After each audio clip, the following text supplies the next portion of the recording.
ربي يسر ولا تؤسر وتمم لنا بالخير وبك نستعين يا فتاح يا عليم يا ربنا زدنا علما ما ملا رب اغفر وارحم وانت خير الراحمين رب اشرح لي صدري ويسر لي امري واحلل عقدة من لساني يفقه قولي يا ربنا يا ربنا يا ربنا زدنا علما وعملا رب اغفر وارحم وانت خير الراحمين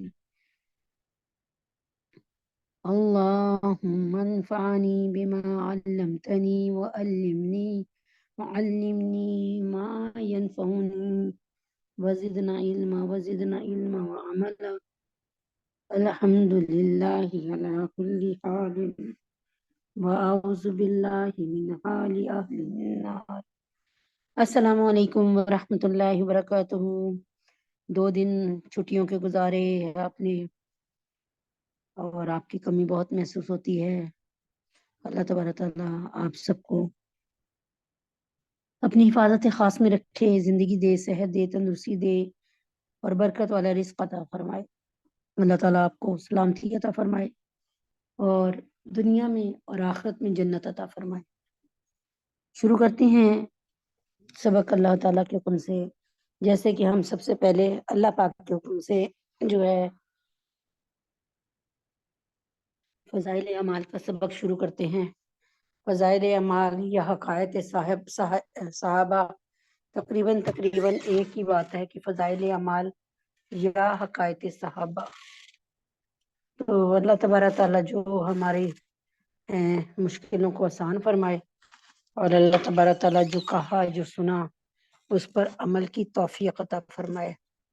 تو اللہ تعالیٰ کے حکم سے جہاں سے چھوڑا تھا سلسلہ وہیں سے سلسلے کو اللہ تعالیٰ کے حکم سے جاری و ساری فرما کرتے ہیں۔ اللہ تعالیٰ آپ لوگوں کی جان مال ایمان میں برکت عطا فرمائے۔ السلام علیکم ورحمۃ اللہ وبرکاتہ۔ سنانچہ ہم جو ہے اس میں اللہ تعالیٰ آپ کا بھلا کرے، یہ قرآن کے جو ہے وہ پڑھ رہے تھے حدیث کے مطابق نا، جس کا لب لباب یہی تھا کہ کوئی شخص دنیا میں ہے جو آگے ہے، اس کے دل میں کیا خواہشیں ہوتی ہیں۔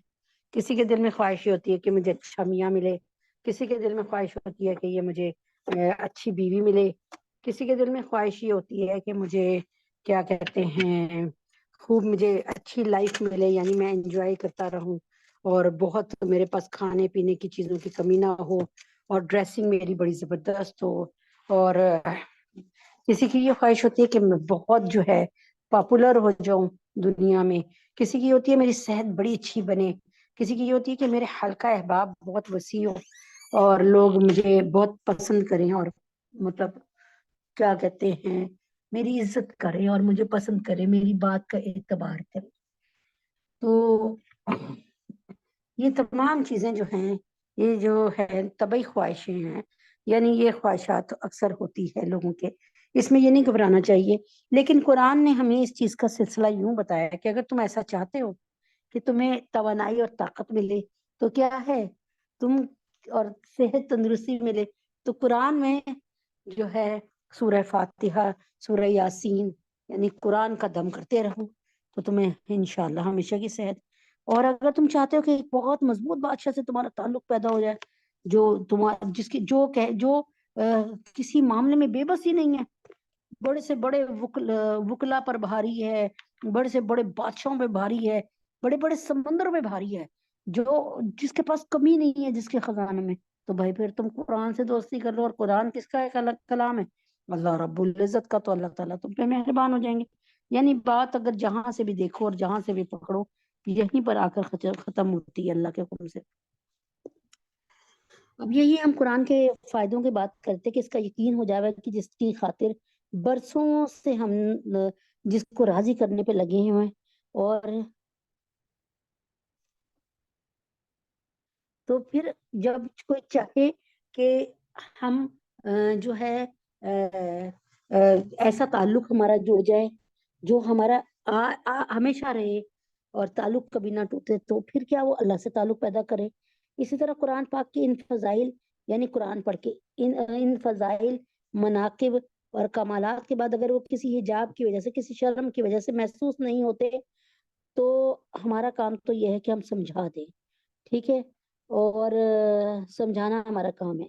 حضرت عثمان غنی اور حضرت حذیفہ رضی اللہ تعالیٰ عنہ سے مروی ہے کہ اگر قلوب نجاست سے پاک ہو جائیں، یعنی دلوں میں تعصب نہ رہے، کسی سے حسد نہ رہے، کسی کی غیبت نہ رہے، کسی کے لیے برا جو ہے کرنا نہ رہے، دل میں کوئی شیطانی وساوس نہ ہو کہ یار آج تھوڑی سی شراب پی لیتے ہیں، آج تھوڑی سی گندی قسم کی چیزیں ہیں، ویڈیوز ہیں دیکھ لیتے ہیں، تو اگر ان چیزوں سے پاک کر لیتے ہیں، کسی کی دشمنی آپ کے دل میں نہیں ہے، کوئی گندی خواہش آپ کے دل میں نہیں ہے، تو تلاوت کلام اللہ سے کسی بھی سیری نہ ہو۔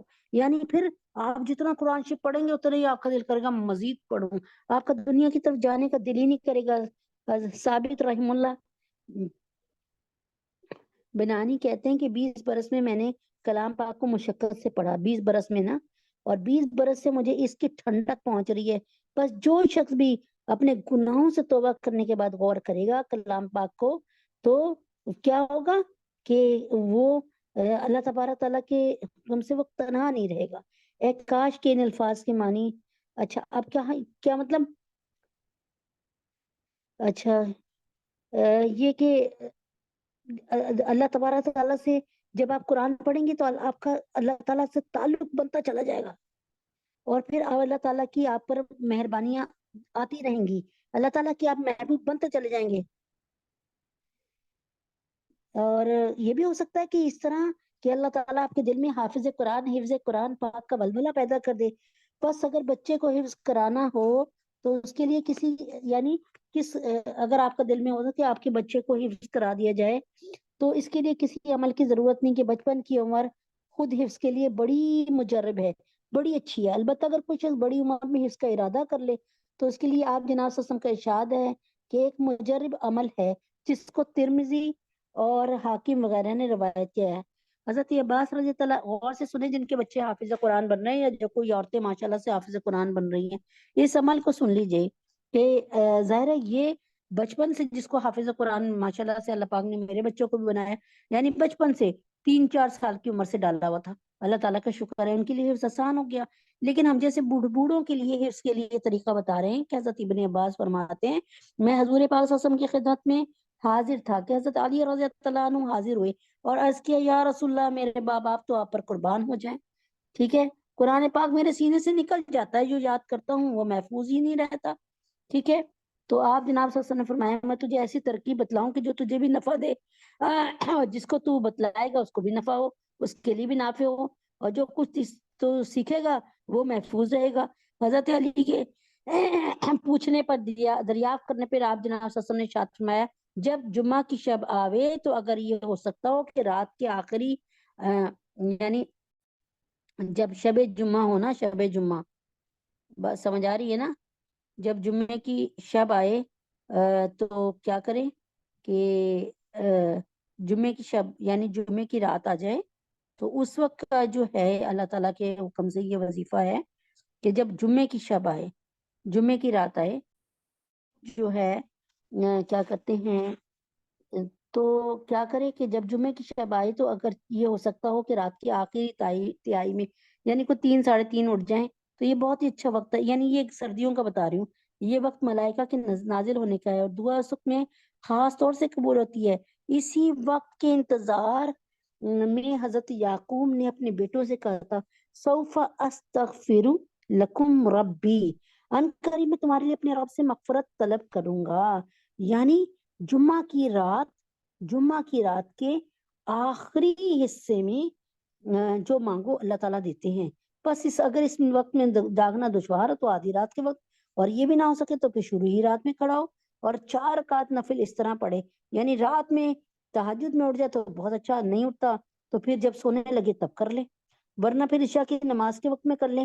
4 رکعت نماز اس طرح پڑھے شروع ہی رات میں کہ پہلی رکعت میں سورہ فاتحہ کے بعد سورہ یاسین پڑھے، دوسری رکعت میں سورہ فاتحہ کے بعد سورہ دخان پڑھے، تیسری رکعت میں سورہ فاتحہ کے بعد الف لام میم سجدہ، اور چوتھی رکعت میں فاتحہ کے بعد سورہ ملک پڑھے، اور جب اتحیات سے فارغ ہو جائے تو اول حق تعالیٰ جل شانو کی خوب ثنا کرے، اس کے بعد نبی پاک صلی اللہ علیہ وسلم پہ درود بھیجے، اس کے بعد تمام انبیاء پر درود بھیجے، اس کے بعد تمام مومنین کے لیے، ان تمام مسلمان بھائیوں کے لیے جو آپ سے پہلے مر چکے ہیں، استغفار کرے، اور اس کے بعد یہ دعا پڑھے۔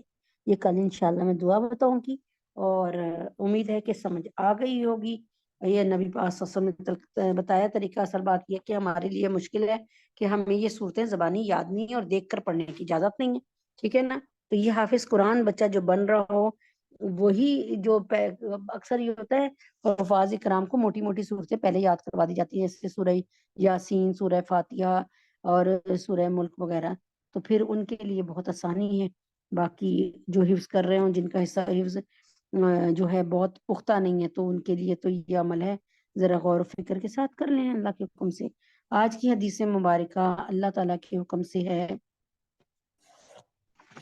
اعوذ باللہ من الشیطان الرجیم، بسم اللہ الرحمن الرحیم۔ تو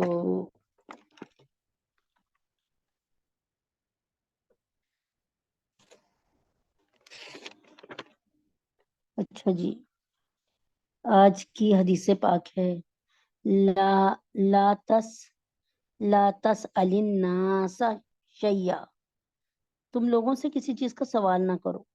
لا تسأل الناس، لا کا مطلب نہیں، لا تسأل الناس، نہیں سوال کرو، تسأل، نہ سوال کرو لوگوں سے، شیئا کوئی چیز کا، شیء کہتے نا یار کوئی چیز ہے تمہارے پاس، کوئی پیسے ہیں تمہارے پاس، یار کوئی کپڑے اگر زیادہ ہوں تو مجھے دے دو، روٹی زیادہ ہو تو، اس طرح کے سوال نہ کرو۔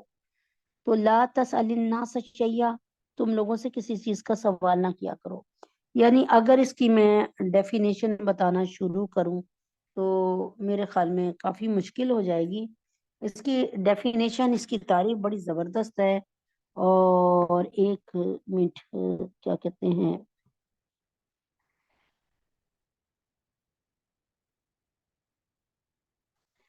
ٹھیک، تو اس کی یہ ہے کہ تم لوگوں سے کسی چیز کا سوال نہ کیا کرو۔ مانگا کس سے جاتا ہے؟ رب سے۔ رب کون ہے؟ مربی کون ہے؟ آپ کا پالن ہار۔ اگر ایک بچے کو ہم سمجھائیں کہ رب کون ہے، تو اس یہ نہیں، ایک آپ سے کہیں کہ رب کون ہے، تو آپ ایک بچے کی مثال کو سامنے پیش کر دیتی ہیں۔ مثال کے طور پہ بچہ ہے، اس کو بھوک لگتی ہے تو کس کو آ کے بلاتا ہے؟ ماں کو۔ کہیں سے چوٹ لگ جائے گی تو کس کو بلائے گا؟ ماں کو۔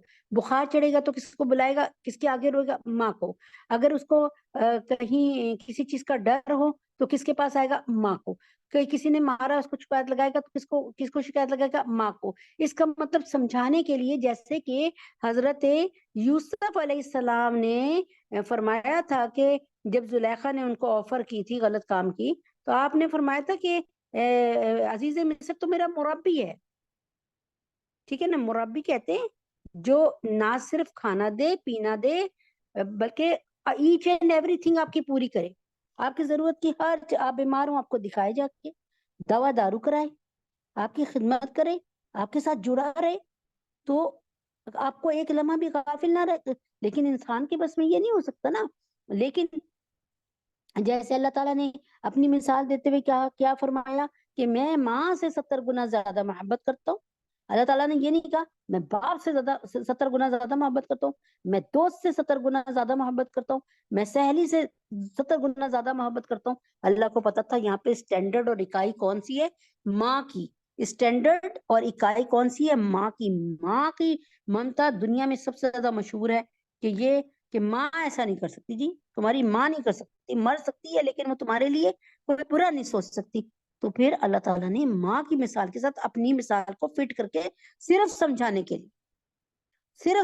کے لیے جیسے یہ بتایا جاتا ہے نا کہ جہنم میں زری ہوگی، زقوم ہوگا، تو ہم زقوم کی جب مثال دیتے ہیں تو آپ کو کیکٹس کی مثال دیتے ہیں، لیکن یقین کریں جب معارف القرآن مولانا یعنی مفتی تقی عثمانی صاحب، مفتی رفیع عثمانی صاحب کے والد محترم مفتی شفیع محمد صاحب کا پڑھا، تو اس میں لکھا ہوا تھا کہ یہ مثال صرف سمجھانے کے لیے، ورنہ وہاں کا زقوم اور زری تو آگ میں پنپے گا، آگ میں پیدا ہوگا تو جب آگ میں ہوگا تو پھر آگ کی تاثیر بھی تو لے کے آئے گا نا. امید ہے کہ آپ کو سمجھ آ گئی ہوگی. تو یہ حق کس کا ہے؟ اللہ سے سب کچھ ہونے کا یقین اور اللہ کے غیر سے کچھ بھی نہ ہونے کا یقین دلوں میں نکال لیں. بل ذاتہ کیا؟ اچھا یار میری سہیلی فلاں امیر ہے، اس سے کہوں گی کہ اس دفعہ کا بل ذرا جمع کرا دو، وہ تو کرا دے گی، اس کے لیے کوئی مسئلہ نہیں ہے. تو اس کا مطلب یہ ہے حق یہ تھا کہ اللہ سے کہا جاتا سہیلی کی طرف دھیان چاہ رہا ہے. اس کا مطلب معبود حقیقی سے معبود برحق سے ہمارا معبود مجازی کی طرف معبود مجازی کی طرف ہمارا دھیان جا رہا ہے. کیا ہو گیا؟ بہت خطا کی بات ہے. کبھی یہ نہ ہو کہ ایک دفعہ ایسا ہی ہو کہ وہی آپ کی سہیلی آپ کی تمام ضرورتیں پوری کرے اور آپ کو اللہ کے در پہ جانے کی دل ہی نہ کرے کہ یہیں سے مجھے سب کچھ مل رہا ہے. نعوذ باللہ نعوذ باللہ ثم نعوذ باللہ. چنانچہ اللہ سے سب کچھ ہونے کا یقین اور اللہ کے غیر سے کچھ بھی نہ ہونے کا یقین دل میں لے کے آئی. تو کیا لا تسأل الناس، نہ سوال کیجئے لوگوں سے شیئا کوئی چیز کا بھی، کسی بھی چیز کا. کہیں درد ہو رہی ہے تو لوگوں کو بتانے کی ضرورت نہیں ہے. اللہ تعالیٰ سے چپکے چپکے کہتے رہیں کہ اللہ یہاں درد ہو رہی ہے، تکلیف ہو رہی ہے، مجھے صحیح کر دیجیے. اللہ تعالیٰ آپ تو صحیح کر سکتے ہیں، مجھے صحیح کر دیے. اللہ پاک آپ کے پاس تو سارے کے سارے وہ ہیں وسیع، آپ کے پاس تو سارے انتظامات اور بندوبست ہے. اللہ مجھے صحیح کر دیجیے. تو اللہ تبارک تعالیٰ کو یہ بہت برا لگتا ہے کہ ہم اللہ کو چھوڑ کر کسی اور سے دیکھیں. اگر ہم اللہ تعالیٰ نے کیا فرمایا کہ ایک شخص ہے وہ اس کے ساتھ بڑا برا ہو رہا ہے. ایک مثال ہے، اس کے بچہ مر گیا، اس کا گھر بار چھن گیا، اس کی نوکری چھوٹ گئی. تو وہ کیا کر رہے ہیں کہ اللہ رب العزت سے کہنے کے بجائے لوگوں سے کہتا پھر رہا ہے، لوگوں سے شکوے شکایت کر رہا ہے. اللہ کو میں ہی ملا تھا، اللہ نے میرے ساتھ یہ کیا، اللہ نے میرے بچوں کو چھین لیا، اللہ نے مجھے فلاں کو اتنا کچھ دیا، اس کو 5 بیٹے دیے تو میرا ایک تھا، تو اس طرح یا کہ اس کی اتنی گاڑیاں ہیں اور میرے بھائی کے پاس اتنی گاڑیاں ہیں، میرے پاس کچھ نہیں ہے. تو وہ شکوے اور شکایات لینا دنیا سے کرنا، تو اللہ تعالیٰ فرماتے ہیں میں اس کو ایسی جگہ سے جہنم میں ڈالوں گا، یعنی کہتے ہیں جہاں سے اس کا گمان بھی نہ ہوگا. جو لوگوں سے تو شکوے کرتا، لوگوں سے شکوے کر رہا ہے، لوگوں کی طرف دیکھ کر مانگ رہا ہے، لوگوں سے اپنی حاجت براری کے لیے جا رہا ہے. لیکن اللہ رب العزت جن کا حق ہے کہ اسے اپنی حاجت براری کا کی جائے، اسے اپنی حاجت کو پیش کیا جائے، وہ ان سے نہیں کر رہا. ٹھیک ہے؟ تو لا تسأل الناس شیئا، تم لوگوں سے کسی چیز کا سوال نہ کرو. اللہ تبارک تعالیٰ سے مانگنے والے، جیسے میں آپ کو بہت سی مثالیں دے سکتی ہوں اس وقت تو اتنی مثالیں ہیں ذہن میں آ رہی ہیں، لیکن ایک مثال میں آپ کو پہلے بھی دے چکی تھی، شاید آپ لوگوں کے ذہنوں میں ہو، پھر دے دیتی ہوں. حضرت ذوالنون مصری رحیم اللہ ایک دفعہ سفر پہ تھے، بحری جہاز کے سفر پہ تھے، بحری جہاز کے.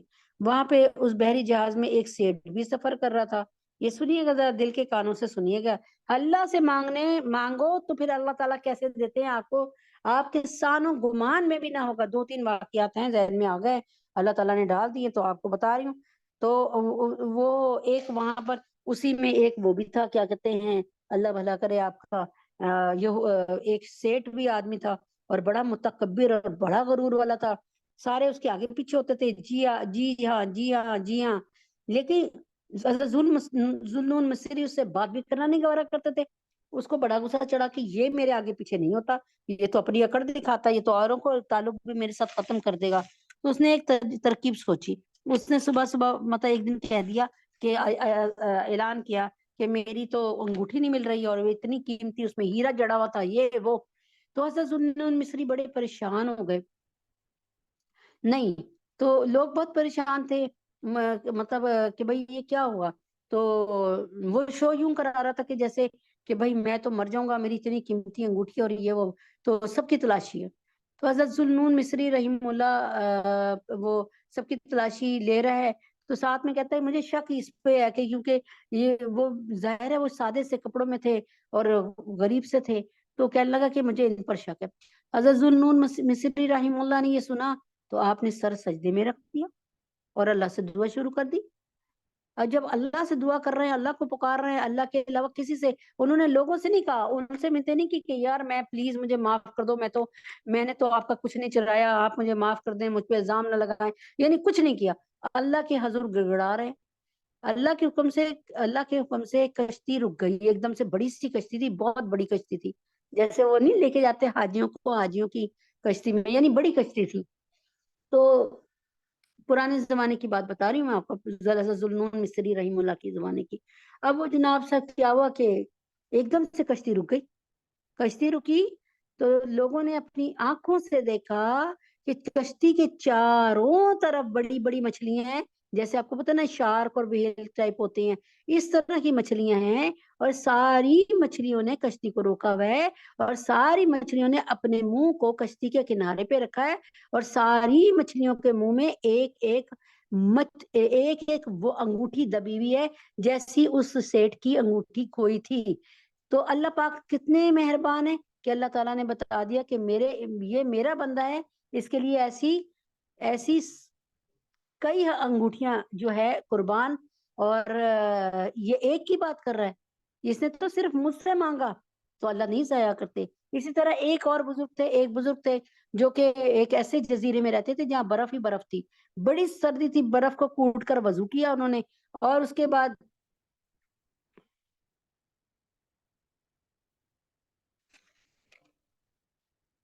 اچھا جی ٹھیک۔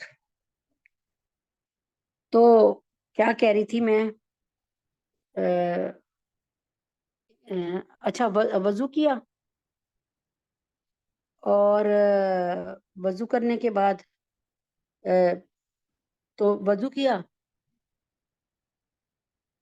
تو وضو کرنے کے بعد ان کو بہت سردی لگی، اور جب سردی لگی تو ان کو وضو کیا تو سردی بہت لگی، جب سردی بہت لگی تو انہوں نے کیا کیا کہ بہت سردی لگی تو اللہ تعالیٰ سے کہہ رہے ہیں، اللہ تعالیٰ میں نے وضو تو کرا دیا تو نے مجھے، لیکن مجھے سردی بہت لگ رہی ہے، میں نماز کیسے پڑھ، دانت بجے رہے ہیں میرے، اور مجھے سردی لگی جا رہی، میرا سارا دھیان سردی کی طرف جا رہا ہے، میں تو اٹھا ہوں رات کو نماز پڑھنے کے لیے، تہجد کے لیے۔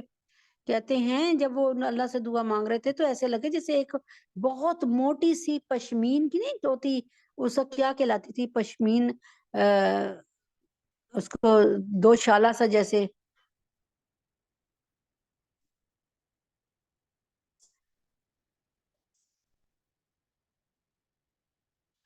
تو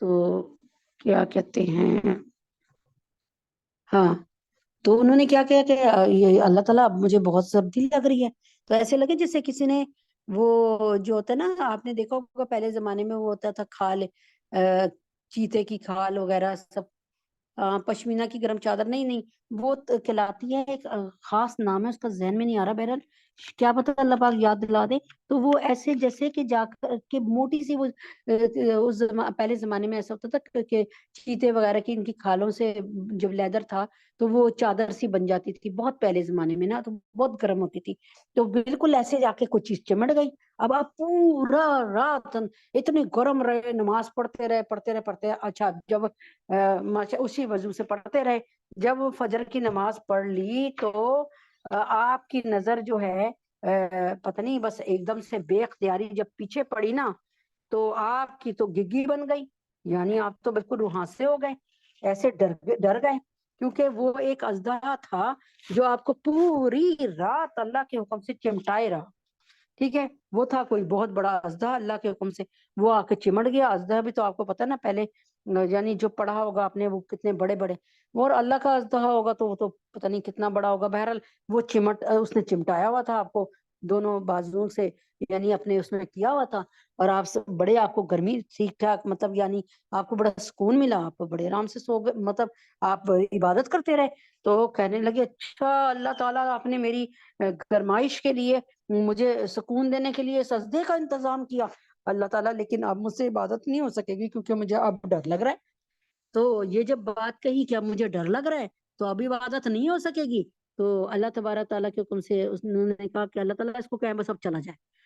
اللہ تعالیٰ کے حکم سے جیسے ہی یہ دعا کی وہ نیچے اترا، اور جب وہ نیچے اترا تو اس کے بعد وہ سامنے آیا، بہت بڑا اور بڑا موٹا اور بھاری اژدہا تھا، تو وہ سامنے آ گیا اور سامنے آ کے اس نے بو کیا، یعنی جھکا لیا اپنے سر کو اور وہاں سے چلا گیا۔ تو اللہ والے یعنی بتا رہی ہوں کہ جنہوں نے اللہ سے دوستیاں کی ہیں ان کے کام ایسے ہو جاتے ہیں، ان کو پتہ نہیں چلتا اور کام ہو گئے۔ اور ایک آخری، کیونکہ ٹائم اتنی تیزی سے بھاگتا ہے، چلے میں انشاءاللہ تعالیٰ یہ کبھی اور بتا دوں گی، کیونکہ ٹائم دیکھ رہی ہوں کہ 1 گھنٹے کی بھی میٹنگ صحیح طرح نہیں رہی ہے، اب کیونکہ نماز بھی ختم نبوت کا کورس کافی عرصے سے ایسا کمپلیٹ نہیں ہو پا رہا، کیونکہ 1 گھنٹے میں اتنے سارے کے فضائل اعمال، اس کے بعد آج کی حدیث، اور اس کے بعد اب سورہ احزاب۔ تو خیر اللہ تعالیٰ برکت عطا فرماتے ہیں ہر چیز میں، جب اللہ سے مانگو تو بسم اللہ الرحمن الرحیم۔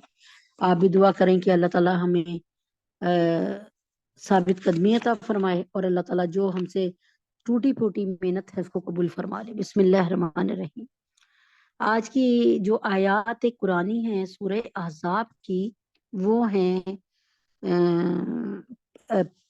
55، 56، 57، 58۔ ٹھیک ہے، یہ میں نے آپ کو پچھلے ہفتے کا بھی ملا کے، یہ کیونکہ ایک ہی پیج ہے، آدھا آدھا کرا تھا، تو اب اسی کو لے کر چلتی ہوں، لیکن آج جو ہے وہ آدھا انشاءاللہ تعالیٰ اسی کے ساتھ ملا کے تاکہ پتہ چل جائے۔ اعوذ باللہ من الشیطان الرجیم، بسم اللہ الرحمن الرحیم۔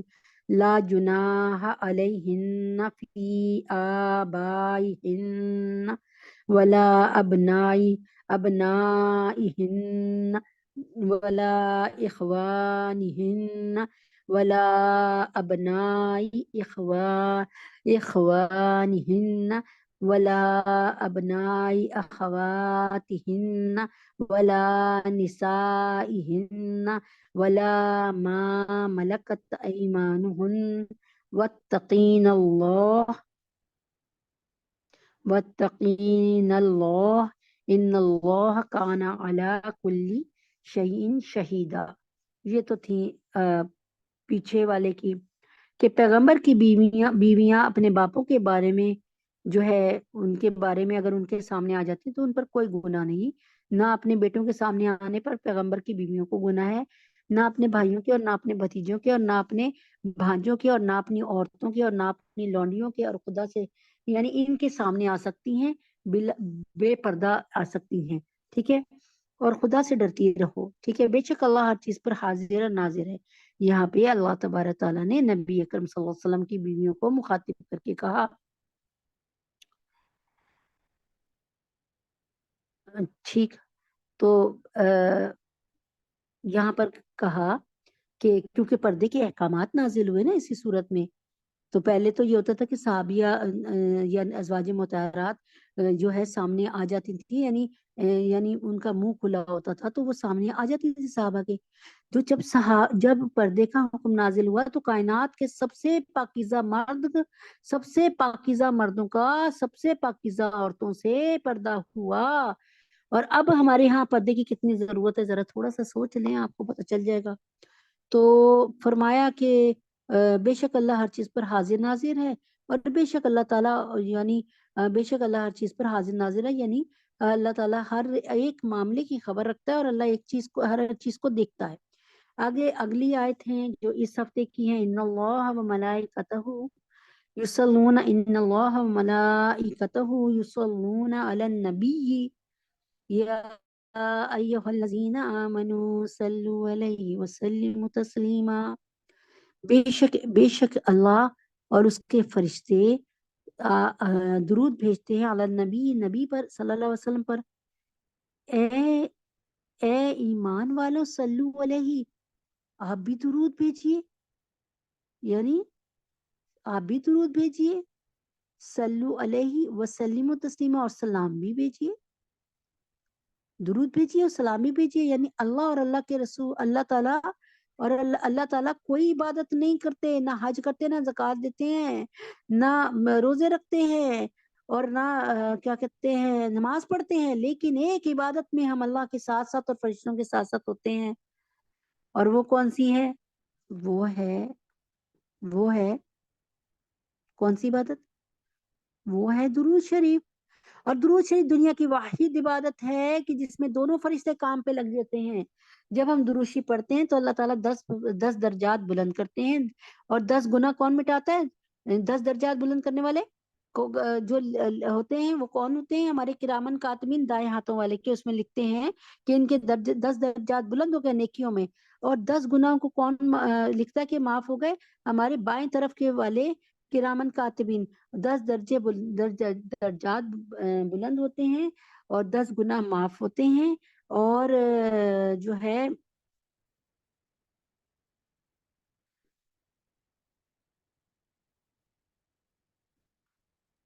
تو 10 گناہ معاف ہوتے ہیں، ٹھیک ہے نا، اور 10 نیکیاں لکھی جاتی ہیں، ٹھیک ہے. ان الذين يؤذون الله ورسوله لعنهم الله في الدنيا والآخرة وأعد لهم عذابا مہینہ.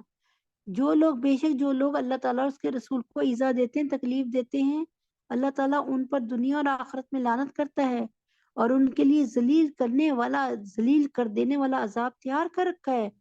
اور نبی پاک صلی اللہ علیہ وسلم کو بات بے بات کس طرح لوگ تکلیف دیتے تھے، یہ تو ہے. اس کو دوبارہ سننے، ان الذین یؤذون، بے شک وہ لوگ جو اذیت دیتے ہیں کس کو؟ یؤذون اللہ، اللہ رب العزت کو، ورسولہ، اس کے رسول کو، لعنہم اللہ، لعنت ہے اللہ کی، فی الدنیا والآخرہ، آخرت میں بھی اور دنیا میں بھی. ان کے وَأَعَدَّ لَهُمْ، ان کے لیے تیار کی ہے ان کے لیے عذابم مہینہ، یعنی ذلیل و رسوا کر دینے والا، ذلیل و خوار کر دینے والا اللہ نے عذاب ان کے لیے رکھا ہے. تو یہاں پہ یہاں پہ ہے اللہم صلی علی محمد وعلی آل محمد کما صلیت علی ابراہیم. کیونکہ یہ ہوا کہ صحابہ نے پوچھا کہ آپ بتا دیجئے صلوات یعنی درود کیسے بھیجا کرتے ہیں، بھیجا کرے. آپ نے فرمایا یوں کہا کرو، یعنی نبی پاک صلی اللہ علیہ وسلم فرماتے یوں کہا کرو، اللہم صلی علی محمد وعلی آل محمد کما صلیت علی ابراہیم وعلی آل ابراہیم انک حمید مجید.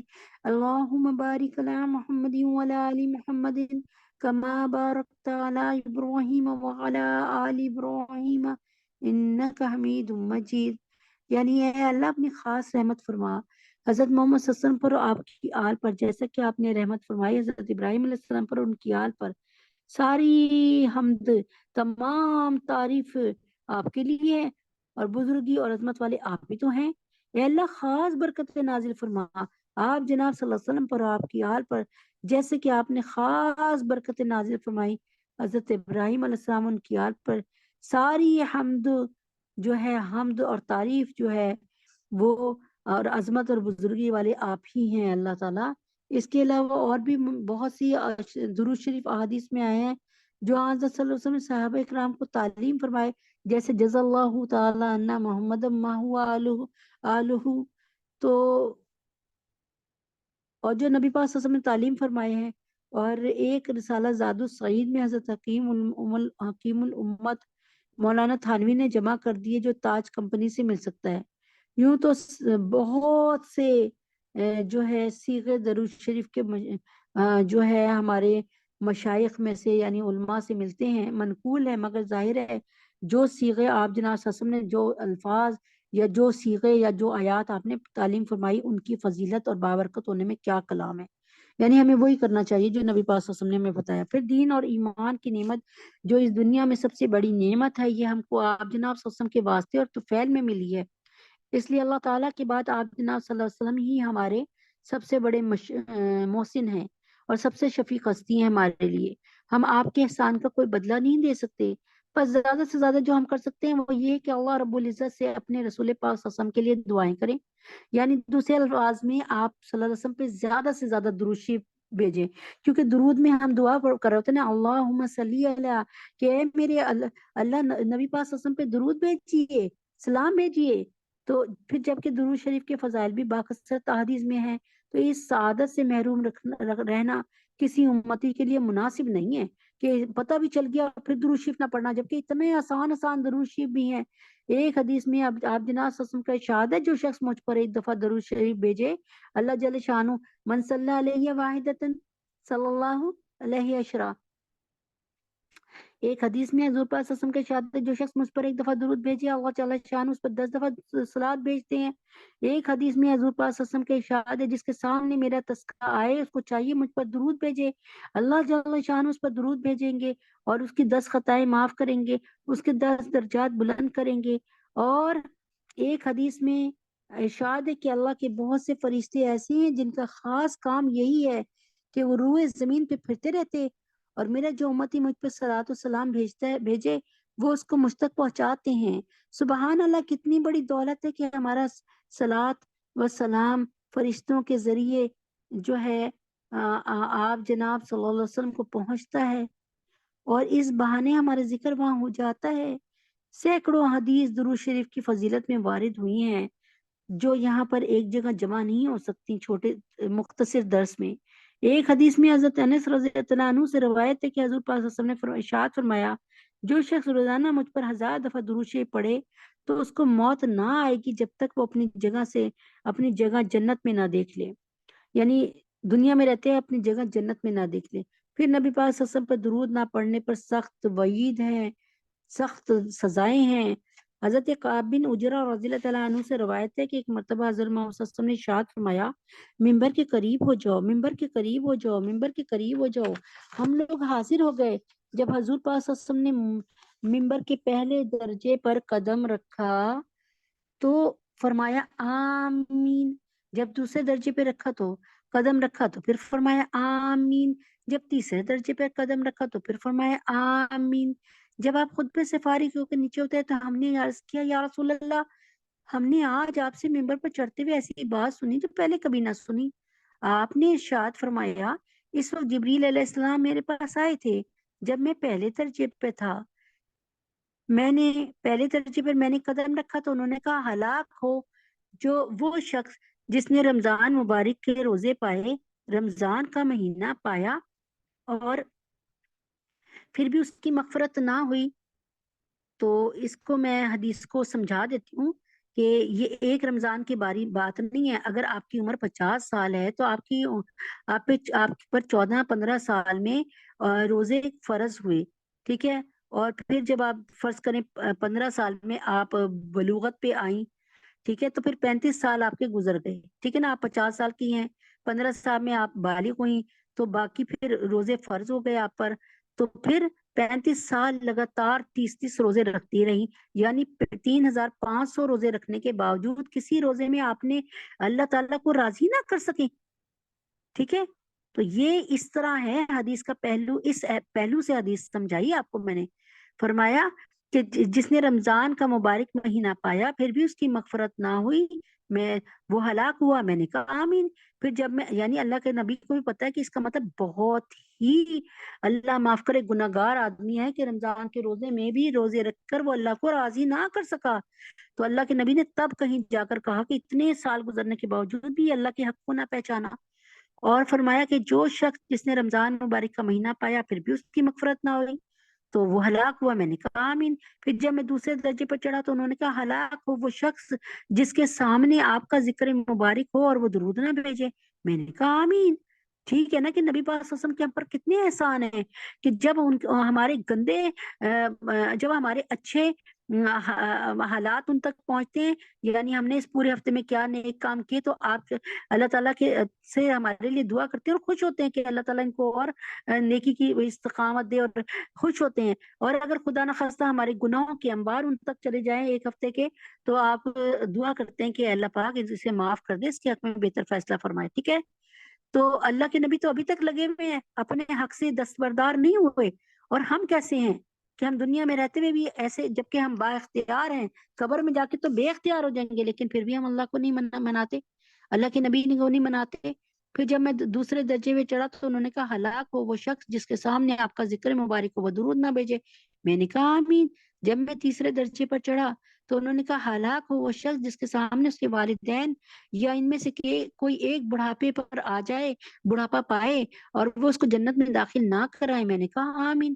یعنی یہاں پر کیا مطلب ہے کہ آپ کی اولاد جوان ہو گئی، ٹھیک ہے، اور اس کے سامنے اس کے والدین ہیں لیکن بدتمیزی کر رہی ہے اپنے والدین سے، دل دکھا رہی ہے اولاد، ٹھیک ہے، تو اللہ تعالیٰ کے نبی فرماتے ہیں کہ اگر یوں حدیث کو یوں سمجھاتی ہوں کہ اگر تو کسی کے والدین زندہ ہیں تو اس کی وہ جتنی جلدی اور جتنے شارٹ کٹ راستے سے اپنی جنت پکی کر سکتا ہے، کوئی اور راستہ نظر نہیں آتا، ٹھیک ہے۔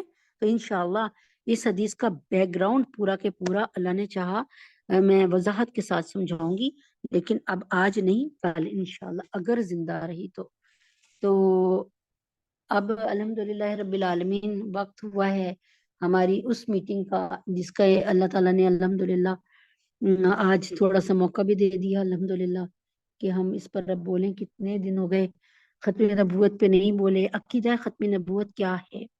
عقیدہ ختم نبوت یہ ہے کہ نبی اکرم صلی اللہ علیہ وآلہ وسلم ہمارے جو ہے ہمارے رسول بھی ہیں اور نبی بھی ہیں، اور عقیدہ ختم نبوت کیا ہے کہ وہ ہمارے آخری رسول ہیں اور آخری نبی ہیں۔ اب قیامت کی صبح تک کوئی رسول اور کوئی نبی نہیں آئے گا۔ اب اس پر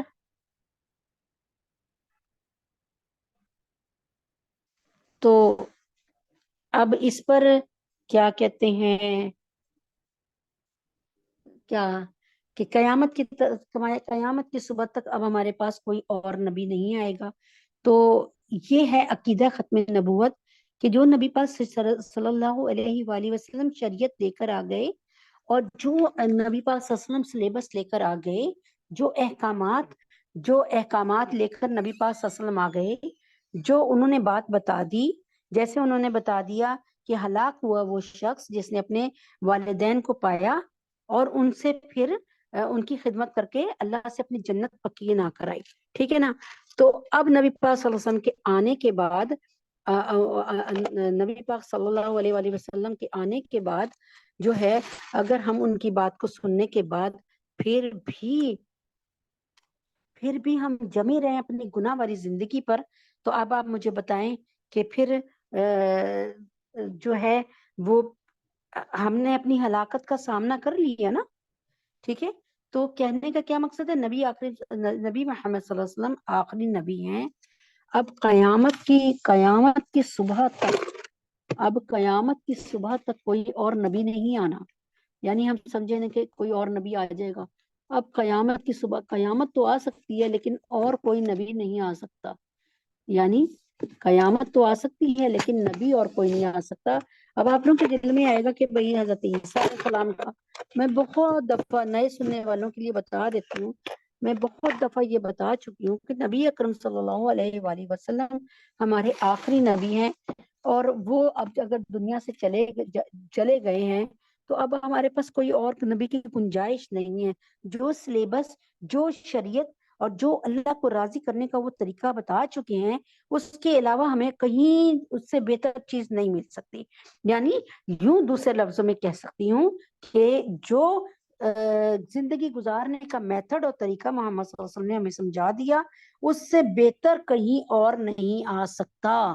کوئی بھی دنیا کے سارے نبی جمع ہو کر آ جائیں، تمام رسول جمع ہو کر آ جائیں اور وہ ہمیں کوئی سلیبس، کوئی شریعت دیں، اور تو بھی نبی پاک صلی اللہ علیہ وسلم کی شریعت سے وہ شریعت مقابلہ نہیں کر سکتی۔ آگے ہی نا بات، اول تو کوئی بھی نبی ایسا نہیں کریں گے کہ اب آ سکیں، قیامت کی صبح تک ظاہر ہے کوئی نہیں آ سکتا۔ اور یہ تو ایک سمجھانے کو اہمیت حضرت محمد صلی اللہ علیہ وسلم کی اہمیت دلوں میں بٹھانے کو، اجاگر کرنے کو بات بتائی۔ اب آگے بات، جب نبی پاک صلی اللہ علیہ وسلم نے ہمیں جو سلیبس دے دیا، جو کچھ دے دیا، اس کو تو جو سلیبس دے دیا، جو نبی پاک صلی اللہ علیہ وسلم کا ہمیں آئیڈیالوجی بتا دی، نبی پاک صلی اللہ علیہ وسلم کا طریقہ بتا دیا. جیسے نبی پاک صلی اللہ علیہ وسلم نے ہمیں بتا دیا کہ نماز کا طریقہ یہ ہے, یہ نماز میں فرائض ہیں, یہ مستحبات ہیں, یہ اس میں واجبات ہیں, یہ اس میں مسنون ہے. اچھا, فرائض چھوٹ جائیں گے تو نماز ٹوٹ گئی, دوبارہ سے پڑھیں. واجبات ٹوٹ گئے, جان بوجھ کر نہیں کیا, انجانے میں, اب آپ سجدہ سہو کر لیجئے گا, کوئی بات نہیں, ایک واجب چھوٹ گیا, دوسرا واجب چھوٹ گیا, تیسرا واجب چھوٹ گیا, جان کے نہیں, تو پھر نماز سے نہ نکلیں, بعد میں سجدہ سہو کر لیجئے گا. مسنون عمل میں جیسے اللہ اکبر کہنا جاتے ہوئے رکوع اور سجدہ میں, یا پھر سبحان ربی العظیم, سبحان ربی العظیم, یا پھر سمیع اللہ لمن حمیدہ کہنا, اس طرح کی کوئی چیز بھی ہے وہ سنتیں ہیں, جان بوجھ کر چھوڑ دیں, چاہے انجانے میں چھوڑ دیں تو نماز ہو جائے گی. لیکن اللہ کے نبی روز قیامت آپ سے پوچھ تو سکتے ہیں نا کہ تو نے میری سنت پر جو ہے کیسے تلوار پھیر دی, کیسے اس کو ذبح کر دیا. تو اس لیے پھر اس کا عذاب تو ہوتا ہے, یعنی اس کا وبال تو ہوتا ہے, عذاب نہیں وبال تو ہوتا ہے نہ کہیں پھر صحت میں خرابی آ جاتی ہے, بے برکتیاں ہو جاتی ہیں, بڑا کچھ ہو جاتا ہے. ٹھیک ہے نا, سمجھ آ رہی ہے نا؟ تو امید ہے کہ آپ کو سمجھ آ گئی ہوگی. اچھا, اب ہم یہاں پر وہیں سے دوبارہ سے اپنے سلیبس کو لے کے چلتے ہیں کہ نبی اکرم صلی اللہ علیہ وسلم نے جو سلیبس, جو شریعت ہمیں دے دی, جو باتیں ہمیں اچھائی کی بتا دی, ان سے اچھی باتیں ہمیں کہیں نہیں مل سکتی. کہ ہم سوچیں کہ نہیں, یہ تو نبی پاک صلی اللہ علیہ وسلم نے ایسی بتائی ہے نا کہ بھائی کوئی اپنے حق کو چھوڑ کر, حق پر ہوتے ہوئے حق کو چھوڑ دے, تو اللہ تعالیٰ کے نبی فرماتے ہیں کہ جنت کے بیچوں بیچ اللہ تعالیٰ کے, یعنی میں اس بات کی ضمانت دیتا ہوں کہ جنت کے بیچوں بیچ اللہ تعالیٰ اس کو محل دیں گے جس کی دیواریں, اس کے محل کی دیواریں اللہ کے محل کی دیواروں سے جڑی ہوں گی. ٹھیک ہے نا, یعنی بیچ کی دیوار ایک ہی ہوگی. ٹھیک ہے نا. تو یہ تمام باتیں جو اللہ کے نبی ہمیں بتا گئے, اوزان دے گئے, ہمیں وزن بتا گئے, اس سے زیادہ اچھی چیز ہمیں اب دنیا میں کبھی نہیں مل سکتی. ایک بات آپ کے ذہنوں میں آ جائے تو وہ طریقہ. تو دوسری بات یہ ہے کہ یہ عقیدہ ختم نبوت ہے کہ نبی اکرم صلی اللہ علیہ وسلم جو ہیں وہ ہمارے آخری نبی ہیں, کیونکہ یہ اعزاز, یہ ٹائٹل, یہ درجہ کسی کو نہیں ملا. نبی یعنی 1,00,000 اگر نبی ہیں یا 1,24,000, تو ان میں سے بہت سے رسول بھی ہیں, اور رسول جو ہوتے ہیں ان کو نئی کتاب ملتی ہے یا نئی شریعت ملتی ہے, یا شریعت کسی پرانے نبی کی لے کے ان کو نوٹس اور مزید مل جاتے ہیں کہ یہ بھی اپنے کورس میں شامل کر لو. وہ ہوتا ہے رسول. اور رسولوں کی تعداد صرف یوں مٹھی بھر ہے, 313. ٹھیک ہے, ان 313 میں سر فہرست میرا نبی اور آپ کا نبی صلی اللہ علیہ وسلم. سمجھ آ گئی؟ عقیدہ ختم نبوت جو ہے اسلام کی بنیاد ہے. اگر کسی چیز کو آپ نے اگر وہ کرنا ہے نا, کیا کہتے ہیں, اس کو ڈیمولش کرنا ہے, اس کو ختم کر دینا ہے, اس کو آپ چاہتے ہیں کہ اس کو بالکل ختم کر دوں, اس کا وجود ختم کر دوں, تو آپ اس کے کسی عمارت کو ختم کرنا چاہیں یا کسی درخت کو, تو آپ اس کی جڑ میں جو ہے وہاں پر کوئی بم بلاسٹ کریں گے, یعنی بم لگا دیں گے, فٹ کر دیں گے. یعنی کسی پہاڑی کو اڑانا ہو تو آپ اس پہاڑ کی جو کھو میں ہے ایک بم رکھیں گے, اور وہ اس سے بلاسٹ ہوگا, یعنی وہ پھٹے گا, تو پھر وہ پورا کے پورا پہاڑ جو ہے وہ. تو عقیدہ ختم نبوت جو ہے وہ بنیاد ہے ہمارے اسلام کی, یہ جڑ ہے ہمارے اسلام کی. اگر خدا نہ خواستہ, اللہ نہ کرے کبھی نہ کرے, اگر اس کو نقصان پہنچے گا تو دین اسلام متزلزل ہو جائے گا, وہ دین اسلام کی بلڈنگ نیچے آ جائے گی, یعنی فنا ہو جائے گی, ختم ہو جائے گی. چنانچہ عقیدہ ختم نبوت, یعنی اب آپ کو یہ بات میں یوں سمجھا سکتی ہوں کہ آپ کے والد صاحب گھر کا مینجمنٹ گھر کا نظام چلا رہے ہیں, گھر کی مینجمنٹ میں ایک خاص حصہ رکھتے ہیں, اور وہ جس کو بہتر سمجھتے ہیں وہ کام کر دیتے ہیں, جس کام سے منع کرتے ہیں اس کو رکنا پڑتا ہے. تو وہ ایک آپ کے میاں صاحب جو ہیں وہ اس کو بڑے اچھی طرح مینج کر رہے ہیں اور بڑے اچھی طریقے سے سنبھال رہے ہیں. ٹھیک ہے نا. اب آپ سوچیں کہ میاں صاحب میرے کوئی 6 مہینے کے لیے جا رہے ہیں امریکہ, یا کہیں جا رہے ہیں سعودی عرب جا رہے ہیں, یا کہیں جا رہے ہیں, تو اس کے بعد میاں صاحب کیا کریں گے؟ وہ یہ کریں گے نا کہ اپنے بیٹے کو, بڑے بیٹے کو سمجھائیں گے کہ بھائی بیٹا ایسے ایسے چلنا, ایسے ایسے کرنا, ایسے ایسے کرنا.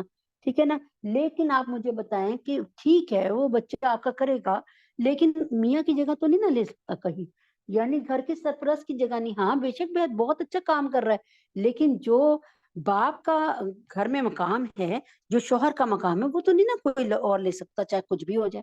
بات سمجھ آئی نا؟ تو بات یہ ہے کہ نبی محمد صلی اللہ علیہ وآلہ وسلم کی جگہ کوئی مائی کا لال ایسا جنا ہی نہیں گیا جو آپ کی جگہ کوئی لے سکتا ہے. ٹھیک ہے نا؟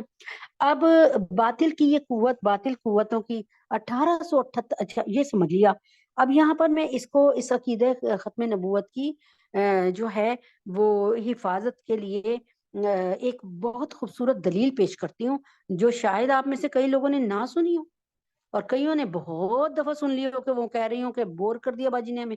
ٹھیک ہے نا؟ لیکن نئے آنے والوں کے لیے یہ آپ کے ذہن میں بھی کچھ حصہ نکل جائے، اس کو ریمائنڈ کروانے کے لیے میں کہتی ہوں، حضرت محمد صلی اللہ علیہ وسلم اما عائشہ صدیقہ رضی اللہ عنہا کے ساتھ ہیں.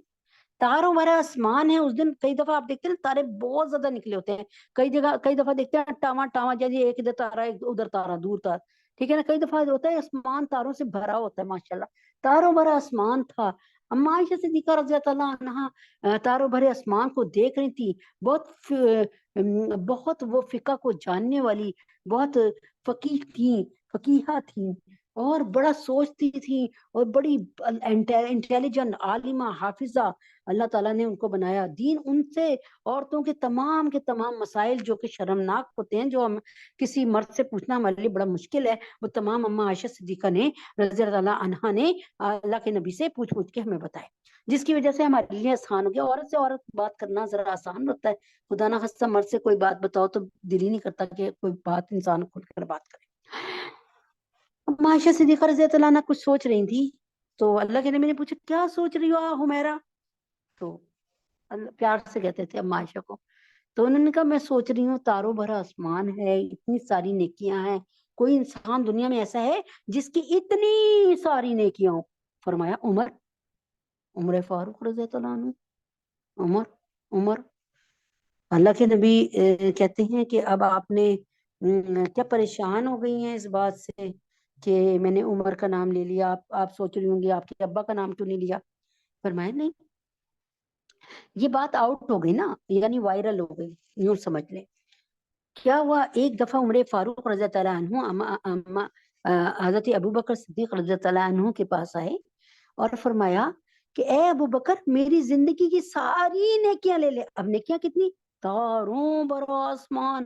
اب آپ بتائیں نا، آپ کے سر پہ جو آسمان ہوتا ہے وہی آسمان امریکہ والوں کے سر پہ بھی وہی آسمان ہے.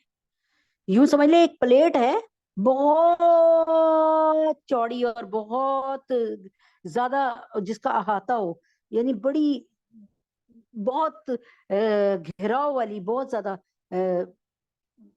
وہ تھی پھیلاؤ والی. وہ یوں سمجھ لیں. اب انہوں نے کیا کیا کہ حضرت عمر فاروق رضی اللہ عنہ نے حضرت ابو بکر صدیق حضرت ابو بکر صدیق رضی اللہ عنہ کے پاس حضرت عمر فاروق رضی اللہ عنہ آئے.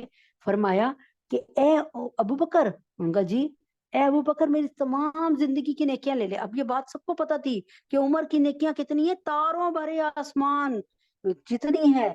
فرمایا اے ابو بکر میری ساری زندگی کی نیکیاں لے لے، اپنی 2 نیکیاں مجھے دے دے. فرمایا عمر بتاؤ کون سی نیکیاں مانگ رہے ہو؟ فرمایا ایک، جب آپ نے نبی پاک ایک دن کی نیکی دے دیں، ایک رات کی دے دیں. فرمایا اچھا بتاؤ دن کی نیکی کون سی ہے، رات کی نیکی کون سی ہے؟ فرمایا کہ رات کی نیکی تو وہ ہے جب آپ نے نبی اکرم صلی اللہ علیہ وسلم کی ذات مبارکہ کی حفاظت یوں کی تھی کہ آپ نے نبی پاک صلی اللہ علیہ وسلم کو پوری رات غار ثور میں اپنی گود میں سلایا، اور اس طرح نبی پاک صلی اللہ علیہ وسلم کی حفاظت کی کہ آپ کی ذات مبارکہ کی. یاد ہوگا آپ کو کہ وہ سانپ کا قصہ بھی، کہ جب آپ نے اپنے اس کو چادر کو پھاڑ کے سارے سوراخ بند کر دیے تھے غار کے، ایک سوراخ نہیں بند ہو سکا، کپڑا ختم، آپ نے اپنا پیر رکھ لیا، سانپ بھی دیدار کرنا چاہتا تھا اس نے کاٹ لیا. یاد آیا نا وہ؟ تو وہی والی، کیونکہ ٹائم اب بہت کم ہو رہا ہے تو اس کو لینتھی نہیں کری، سمجھا رہی ہوں بس. تو کیا ہوا کہ فرمایا کہ ایک وہ والی نے کی، تو اب جس میں آپ نے نا بغیر کسی رکاوٹ کے، بغیر کسی پردے کے، اب کسی کو ویسے دیکھیں نا ہم، آپ میرے سامنے آ کے بیٹھ گئی، آپ بہت خوبصورت ہیں، میں بار بار آپ کو دیکھوں گی آپ کو برا لگے گا نا، لیکن آپ سو رہی ہیں تو میں جتنا مرضی آپ کو دیکھتی رہوں.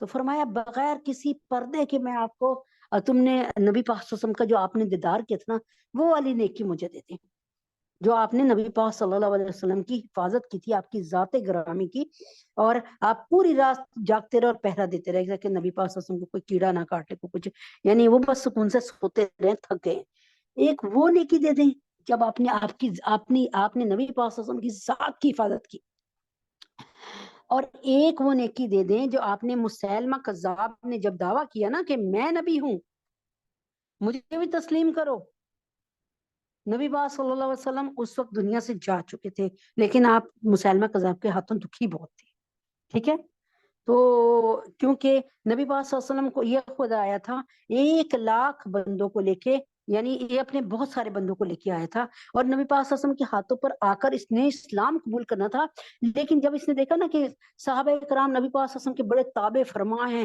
اور جانثار ہیں، نبی پاک صلی اللہ علیہ وسلم بات کرتے کرتے کوئی حکم دے سارے صحابہ اس کی طرف دوڑتے ہیں کرنے کو، آپ وضو کرتے ہیں، آپ کا پانی کا مستعمل پانی، آپ کا جو استعمال شدہ پانی ہے وہ ایک قطرہ نیچے نگلنے دیتے تھے صحابہ، وہ اپنے منہوں پہ لگا لیتے تھے، اپنے ہاتھوں پہ مل لیتے تھے، فرمایا اتنی شان نبی کی، چلو میں بھی دعویٰ کر دیتا ہوں، میں بھی نبی بن جاتا ہوں، شکل تھی اس بد مردود کی۔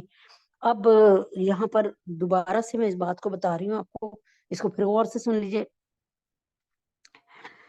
تو جب نبی اکرم سے یہ اچھا، پھر نبی پاک صلی اللہ علیہ وسلم کے پاس اس نے خط بھیجا 2 قاصدوں کے ہاتھوں، اس میں لکھا تھا محمد الرسول اللہ کے لیے، نہیں لکھا تھا مسیلمہ رسول اللہ کی طرف سے محمد الرسول اللہ کے لیے، انہوں نے اللہ کے نبی نے پین منگوا کے، قلم منگوا کے، جو بھی تھا اس وقت نا قلم دوات، اس میں مسیلمہ رسول اللہ کو کاٹ کے مسیلمہ کذاب اور محمد رسول اللہ رہنے دیا، اور فرمایا کہ اس میں لکھا ہوا تھا کہ آپ جو ہیں 3 میری باتوں میں سے ایک بات مان لیں، یا تو یعنی آپ مجھے آپ شہروں کے نبی بن جائیں، مجھے دیہاتوں کا نبی بنا دیں، ایک بات، آپ عرب کے نبی بن جائیں، مجھے عجم کا نبی بنا دیں، دوسری بات، آپ کیا کریں، آپ لکھ کر ایک اسٹیٹمنٹ دے دیں کہ میرے بعد تو نبی بنے گا، ٹھیک ہے۔